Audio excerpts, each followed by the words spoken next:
A palavra de Deus que nos diz: porém em nada considero a minha vida preciosa para mim mesmo, contando que complete a minha carreira e o ministério que recebi do Senhor Jesus para testemunhar o evangelho da graça de Deus. Amém. Que o Senhor aplique em nosso coração a sua palavra. Meus irmãos, nesses dias de acampamento, nós temos falado sobre a importância dos nossos jovens e dos nossos adolescentes estarem de modo mais ativo na vida da igreja. Isso parte do pressuposto que cada um dos nossos jovens, cada um dos nossos adolescentes, precisam entender que Deus está fazendo algo no mundo. E Deus tem nos dado o privilégio de participar disso, do que Ele está fazendo no mundo. Deus está chamando homens, Deus está chamando mulheres, Deus está chamando jovens, Deus está chamando adolescentes, crianças, idosos ao arrependimento. E Ele conta com cada um de nós para proclamar a verdade do Evangelho. Na verdade, a palavra de Deus vai nos dizer, o apóstolo Paulo, escrevendo aos Coríntios, que Deus usa a loucura da pregação para poder salvar aqueles que creem, aqueles que haveriam de crer. E também a palavra de Deus nos diz em Romanos que a fé vem pelo ouvir e ouvir a palavra de Deus. Então Deus está fazendo algo no mundo e Ele chama que a gente proclame a verdade do Evangelho. Ele chama cada um de nós a nos envolvermos de modo mais ativo, mais intencional na igreja. E o apóstolo Paulo não somente entendeu o que Deus estava fazendo no mundo, mas também colocou a sua vida à disposição disso. E esse é um grande ponto que nós precisamos entender. Nós não podemos compartimentalizar a nossa vida. Aqui é o meu trabalho, aqui é minha família, aqui são os meus amigos. Não, a nossa vida é uma. E Deus nos deu a vida, Deus nos deu nova vida em Cristo Jesus. Deus nos deu uma família, Deus nos deu um trabalho, como parte do ministério que Ele encarregou para cada um de nós. Então nós temos falado com os nossos jovens nesses dias que Deus espera que eles estejam atentos ao chamado do Senhor para a vida de cada um deles. E é por isso que quando nós olhamos para a vida do apóstolo Paulo, nós vemos que ele não só entendeu o que Deus estava fazendo, mas também colocou a sua vida à disposição disso. É muito interessante porque quando nós entendemos o que Deus está fazendo no mundo, isso pressupõe que Deus já fez aquilo que Ele está fazendo no mundo nas nossas vidas. E se Deus já fez nas nossas vidas, o nosso desejo também tem que ser parecido com o desejo do apóstolo Paulo, que, como a gente acabou de ler, diz: eu não considero a minha vida preciosa em nada, mas eu considero que eu devo pregar o Evangelho, o ministério que eu recebi do Senhor Jesus. Eu preciso testemunhar do Evangelho da graça de Deus. Quando nós olhamos para o texto, ou o contexto que nós tiramos esse versículo, o apóstolo Paulo está no porto de Mileto, um porto que fica aproximadamente 50 quilômetros de Éfeso. E ali ele manda chamar os presbíteros da igreja de Éfeso, porque o Senhor já tinha colocado em seu coração o desejo de voltar para Jerusalém. Então, Atos 20, versículo 22 diz: agora, constrangido em meu espírito, vou para Jerusalém, não sabendo o que ali me acontecerá, senão que o Espírito Santo de cidade em cidade me assegura que o que me esperam são cadeias e tribulações. Ou seja, Paulo está dizendo: meu coração está compungido a ir para Jerusalém, a voltar para Jerusalém, mas eu não vou lá para passear, eu não vou lá para brincar. E o Espírito tem mostrado isso no meu coração. O Espírito tem me falado que o que me espera não é uma vida amena. Na verdade, no final da vida, Paulo vai falar que combateu um bom combate, que ele acabou a carreira e ele guardou a fé. Então Paulo está dizendo: olha, eu preciso ir para Jerusalém, eu preciso voltar para lá, eu preciso estar em Jerusalém, e o que me espera no percurso até Jerusalém não são as belas paisagens, absolutamente não. O que me espera, sim, são cadeias, são tribulações, são perigos. Então o apóstolo Paulo vai chamar agora aqueles líderes da igreja de Éfeso, os presbíteros da igreja de Éfeso, e vai recorrer à memória deles o tempo que ele passou ali naquele lugar. Então diz o versículo de número 18: e quando se encontraram com ele, Paulo disse: vós bem sabeis como foi que me conduzia entre vós, em todo o tempo, desde o primeiro dia que entrei na Ásia, servindo ao Senhor com toda a humildade, com lágrimas e provações que pelas ciladas dos judeus me sobrevieram. Paulo está dizendo: olha, quando eu estive no meio de vocês, eu não estive para brincar. Quando eu estive no meio de vocês, eu estive para ensinar o Evangelho, e isso trouxe para mim não muitas alegrias, sim, trouxe alegrias, mas também trouxe lágrimas, porque todas as vezes que eu me colocava à disposição, os judeus tramavam ciladas contra mim, e eu jamais deixei de anunciar o Evangelho para vocês, jamais deixei de anunciar uma coisa proveitosa para vocês, de ensinar publicamente, ou seja, eu preguei o Evangelho às pessoas, mas eu também estava discipulando pessoas, eu estava na casa das pessoas, testificando tanto a gregos quanto a judeus, o arrependimento para com Deus e a fé em nosso Senhor Jesus Cristo. Então o apóstolo Paulo, como um pastor que está indo para outra cidade, que está saindo dali daquela igreja a qual ele ficou 3 anos, ele fala: eu estive no meio de vocês, e vocês se lembram, que quando eu estive no meio de vocês, eu ensinei o Evangelho para vocês, eu discipulei vocês, eu amei vocês, isso me trouxe alegrias muitas, mas isso também me trouxe muitas lágrimas. Então, como um pastor que sabe aquilo que vai acontecer, como um pastor precavido, como um pastor a qual o Espírito Santo falava no coração e trazia as coisas, Paulo também fala a respeito do futuro daquela igreja, dizendo no versículo 28, atendei por vós e por todo o rebanho, sobre qual o Espírito Santo vos constituiu bispos, para pastoreardes a igreja de Deus, a qual ele comprou com seu próprio sangue, ou seja, nós servimos a um Deus que sangra. O nosso Deus não é um Deus que simplesmente aparece nas grandes manifestações, que abre o mar vermelho, que é uma coluna que proporciona uma coluna de fogo, uma coluna de nuvem, não. O nosso Deus também é um Deus que sangra. E Paulo está falando, olha, com o seu sangue, ele comprou a sua própria igreja. Ele pagou pela sua igreja, e o preço que ele pagou por sua igreja foi sangue, e vocês precisam estar atentos, pastorear essa igreja, cuidar dessa igreja.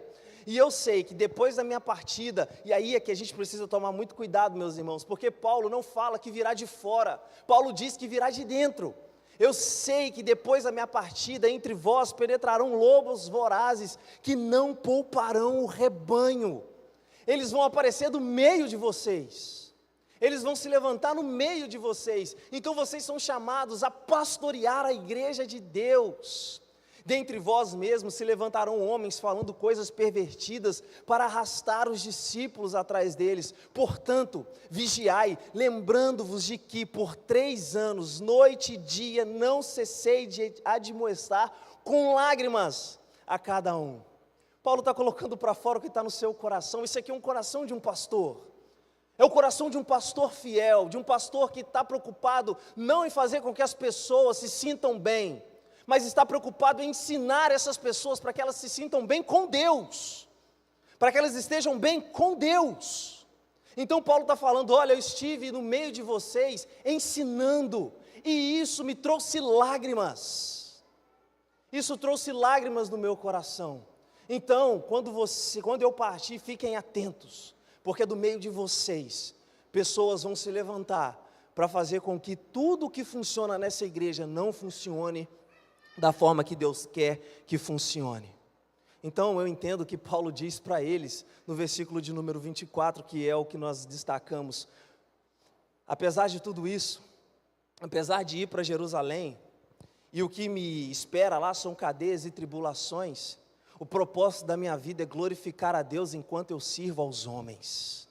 O propósito da minha vida é me colocar diante do Senhor, com tudo aquilo que Ele me deu, para o glorificar e para servir aos homens. É por isso que eu entendo que no versículo 24 o apóstolo Paulo vai dizer assim, minha vida não pertence a mim mesmo. Veja o contraste que ele faz, verso 22, e agora constrangindo meu espírito, eu vou para Jerusalém, sabendo que lá me esperam cadeias e tribulações. Então ele chega no versículo 24 dizendo, mas eu não considero a minha vida preciosa para mim mesmo, a minha vida não é preciosa para mim, a minha vida não me pertence, A minha vida pertence ao Senhor, e a minha vida pertence também àqueles que eu vou para pregar o Evangelho.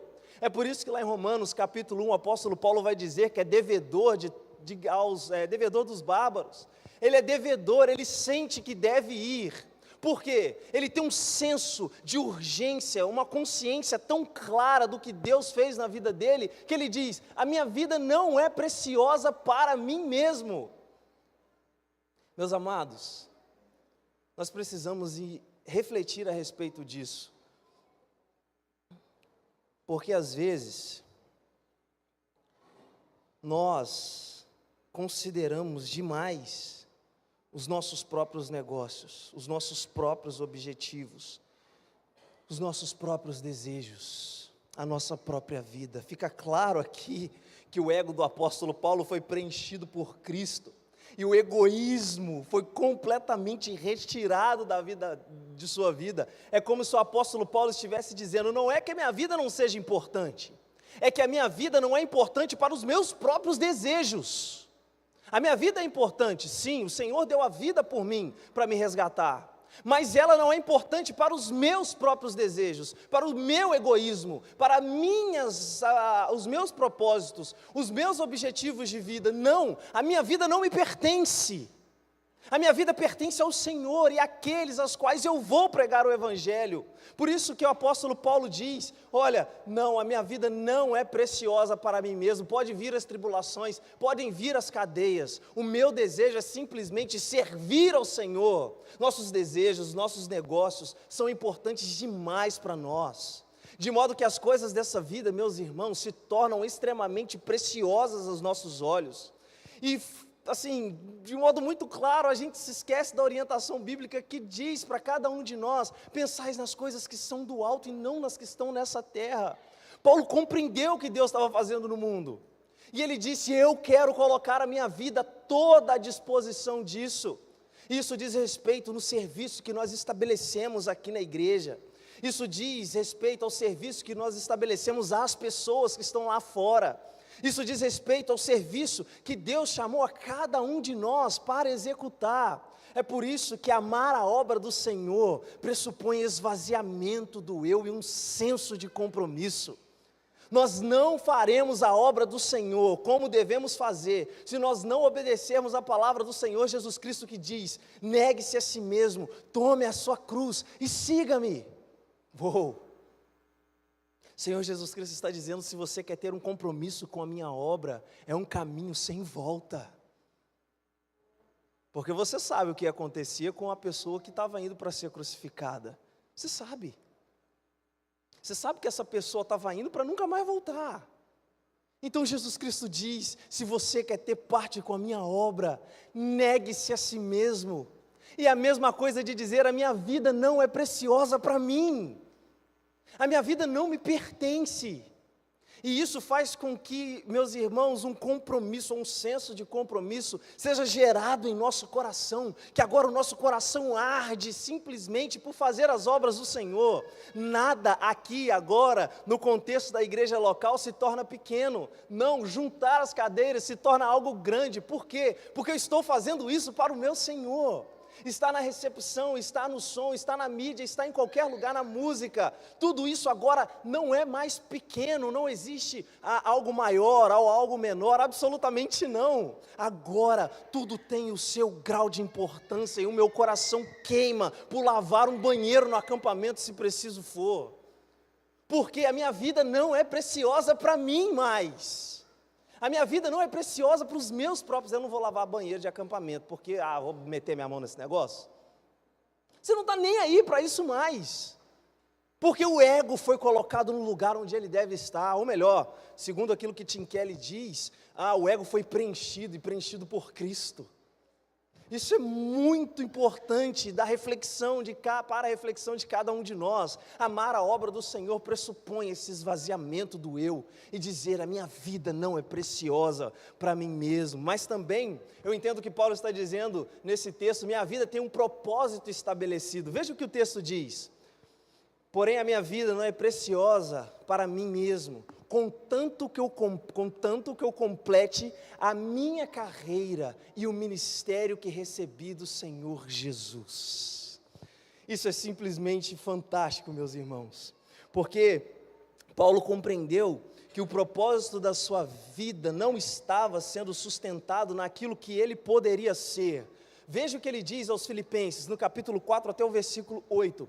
Bem que eu poderia confiar na carne, se qualquer outro pensa que pode confiar na carne, eu ainda mais, circuncidado ao 8º dia, da linhagem de Israel, da tribo de Benjamim, hebreu de hebreus, quanto à lei fariseu, quanto ao zelo perseguidor da igreja, quanto à justiça que há na lei irrepreensível, mas o que para mim, preste atenção nisso, mas o que para mim era lucro, ou seja, aquilo que os homens viam, as glórias, os títulos, a fama, o poder, aquilo que para mim era lucro, isso considerei por perda, e tem um motivo, por causa de Cristo. Tudo aquilo que é glória dos homens eu deixei de lado por causa de Jesus. Sim, deveras considero tudo como perda, por causa da sublimidade do conhecimento de Cristo meu Senhor, por amor do qual perdi todas as coisas. Uou, isso me chama muita atenção, Caio, porque ele está falando assim, eu poderia ter tudo que uma pessoa quer ter, mas por causa de Cristo eu perdi tudo, e isso é sublime, isso é maravilhoso, porque eu perdi todas as coisas e considero todas essas coisas como refúgio para ganhar a Cristo, e o verso posterior diz, e ser achado nele, e ser encontrado em Cristo.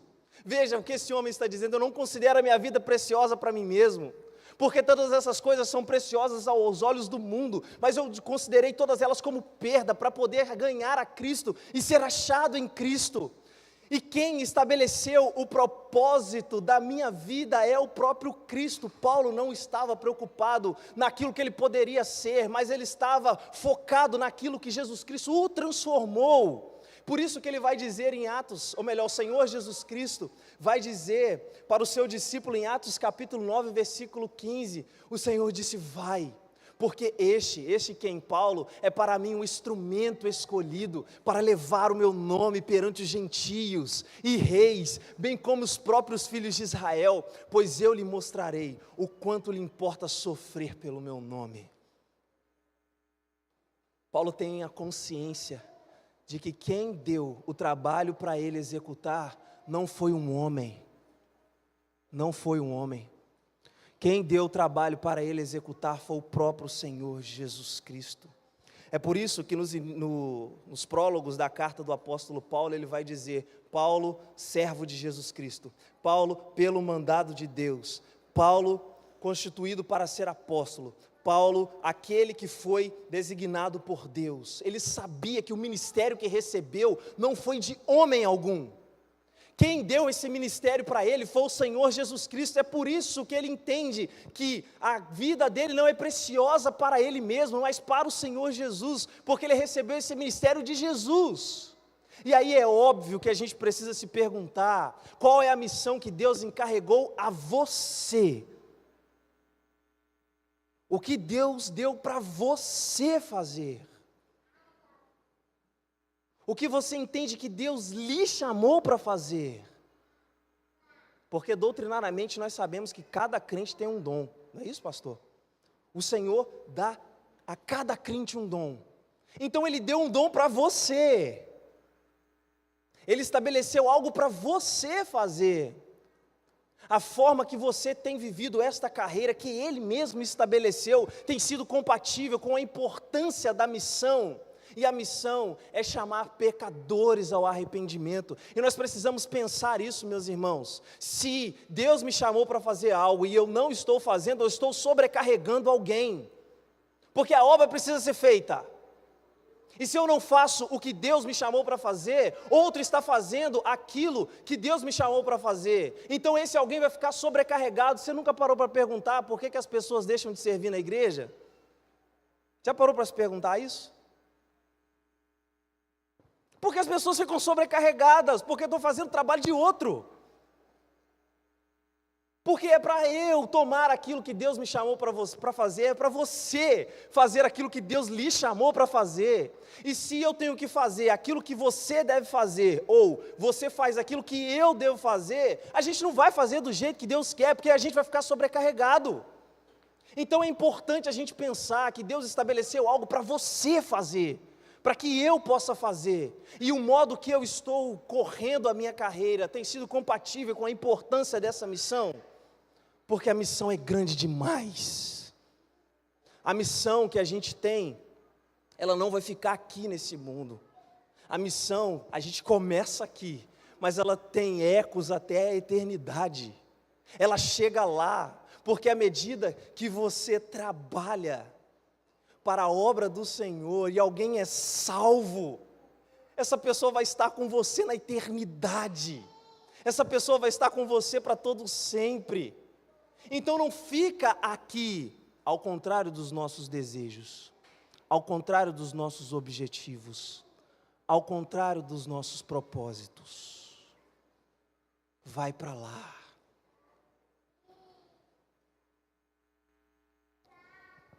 Eu ainda entendo o que Paulo está dizendo nesse pequeno versículo.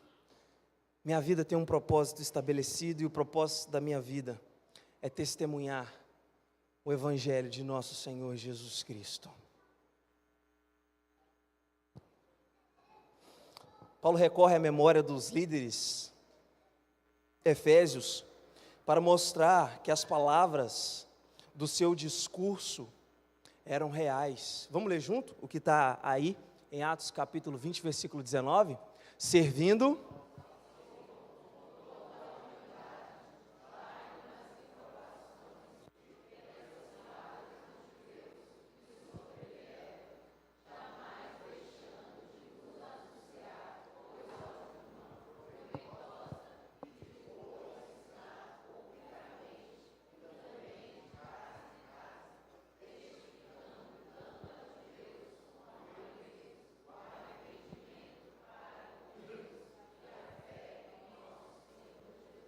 isso.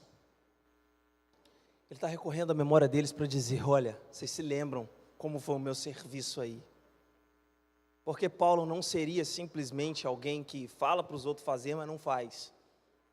Ele está dizendo, vocês se lembram.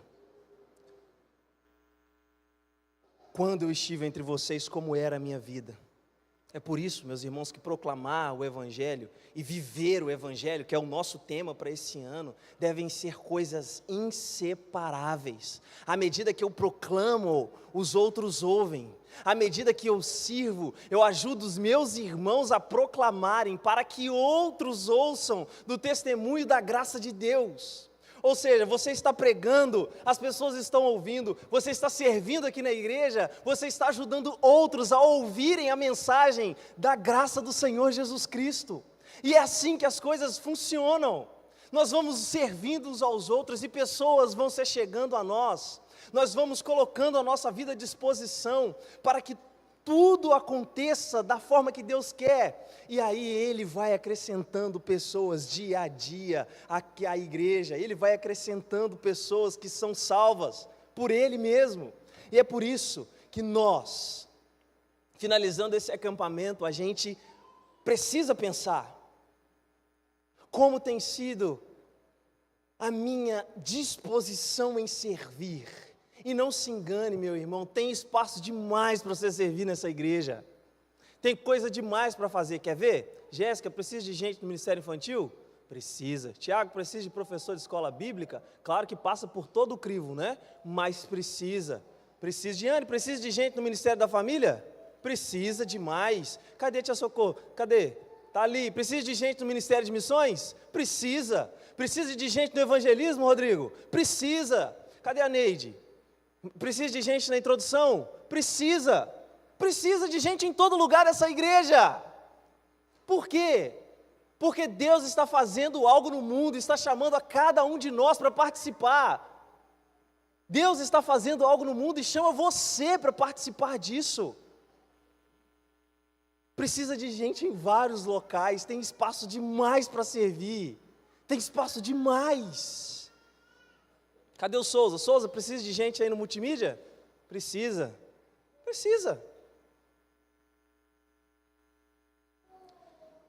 Para a gente refletir e praticar, meus irmãos. Primeiro, o que tem sido mais importante para você nessa vida? Eu disse para os meninos lá no acampamento que os primeiros ouvidos a ouvirem aquilo que eu falo são os meus, porque eles estão mais perto de mim, né?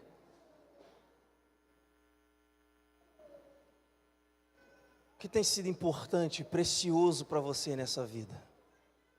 Eu sei que você precisa passar no vestibular. Eu sei disso. Isso é parte do ministério que Deus lhe encarregou nessa vida. Mas será que não está sendo mais importante o vestibular do que aquilo que Deus lhe chamou para fazer no que diz respeito ao serviço na igreja? Eu sei que Deus te deu um trabalho, e o seu trabalho é parte daquilo que Deus lhe encarregou como ministério nessa vida. Eu sei disso. Mas será que a prioridade, o dízimo do meu tempo, o melhor do meu tempo, tem sido destinado ao meu trabalho? São perguntas que a gente precisa se fazer, meus irmãos, para a gente de fato chegar lá no problema que está no coração, e se perguntar o que tem sido mais importante para mim nessa vida. Deus tem dado para mim e para você o privilégio de participar naquilo que Ele está fazendo no mundo. Qual tem sido a nossa reação diante desta verdade? É muito bom ver Deus trazendo pessoas ao arrependimento, sim ou não? A gente se emociona ou não com esses testemunhos aqui no batismo? Eu chorei igual um menino no último batismo. Fiquei esperando o pessoal sair de perto de mim para poder chorar. Estava aqui, ó, o choro. Principalmente no batismo do Diego aqui, ó. É bonito ou não? É lindo. Quem está fazendo isso? E Ele está chamando você para participar disso. E qual tem sido a nossa reação? Terceiro, o que você pode fazer para glorificar a Deus enquanto você serve os homens?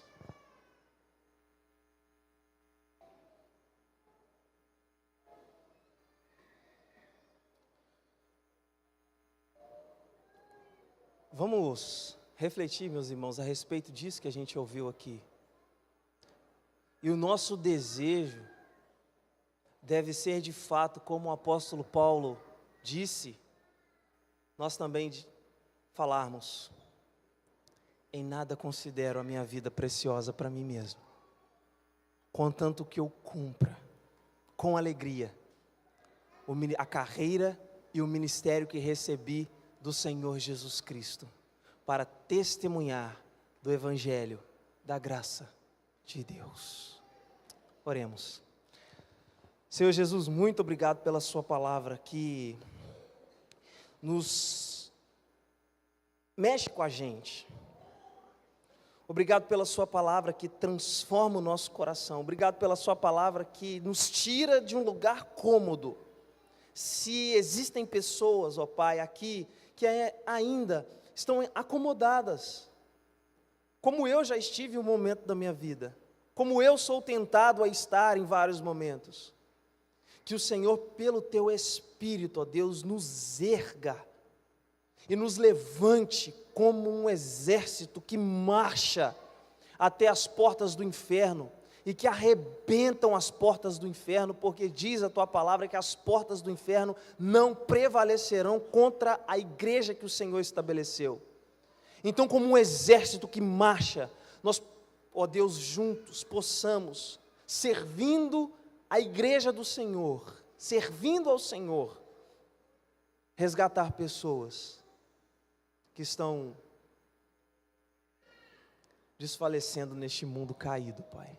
Tem misericórdia de nós e nos ajuda, pelo poder do Teu Espírito, a aplicar tudo aquilo que nós ouvimos da parte do Senhor nesta manhã. Esta é a minha oração, em nome de Jesus.